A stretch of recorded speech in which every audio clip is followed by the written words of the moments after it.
আসসালামু আলাইকুম। আজকে এসেছি আমাদের একটি রিসেন্টলি হ্যান্ডওভারকৃত একটি প্রজেক্টে।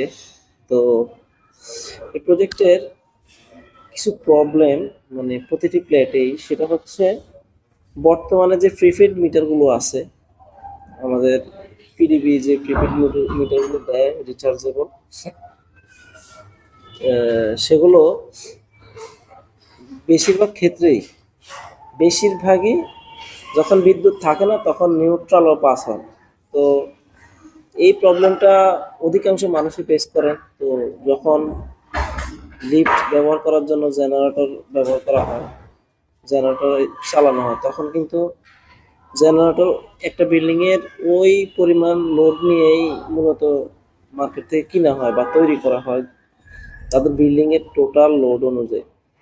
তো দেখা যায় কি জেনারেটরটা ব্যবহার করলে, লিফট ব্যবহার করলো, কিন্তু এই প্রতিটি ফ্ল্যাটে যে ইলেকট্রিসিটি সাপ্লাই সেটা হচ্ছে না।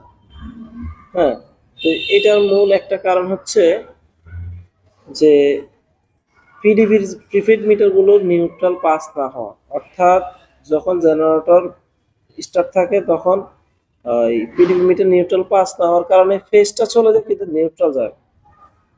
তো এটারই একটা সমাধান নিয়ে আসছি আমরা, চেষ্টা করব আপনাদেরকে দেখানোর জন্য।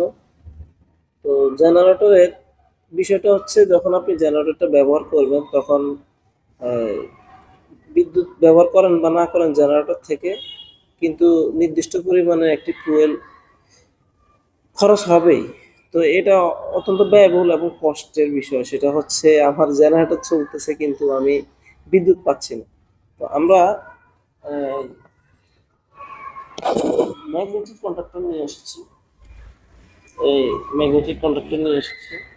আজকে আমরা পরীক্ষণমূলকভাবে একটা প্লেটে ট্রাই করব যে এটা হয় কিনা। তো এখানে আমাদের কিছু কানেকশন আছে, সেই কানেকশনগুলো আমরা দিয়েছি, এখন টেস্ট করব, চেক করব। সেজন্য আর কি মূলত আসা প্রজেক্টের মধ্যে এগুলো যিনি আমাদের দিয়েছেন উনি অনেক দূর থেকে এসেছেন, চট্টগ্রাম থেকে এসেছেন এগুলো যে নিয়ে। তো ওনার কাছ থেকে আমরা এগুলো রিসিভ করেছি এবং এখনই আজকে এই মুহূর্তেই আমরা এগুলো অ্যাপ্লাই করব।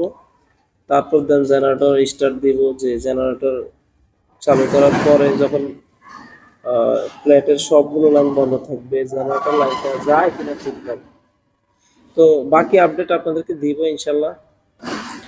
আসলে খুবই দুঃখের বিষয় হচ্ছে প্রিপেড মিটারগুলো মানে ক্লায়েন্টদেরকে খুবই জ্বালাতন করে।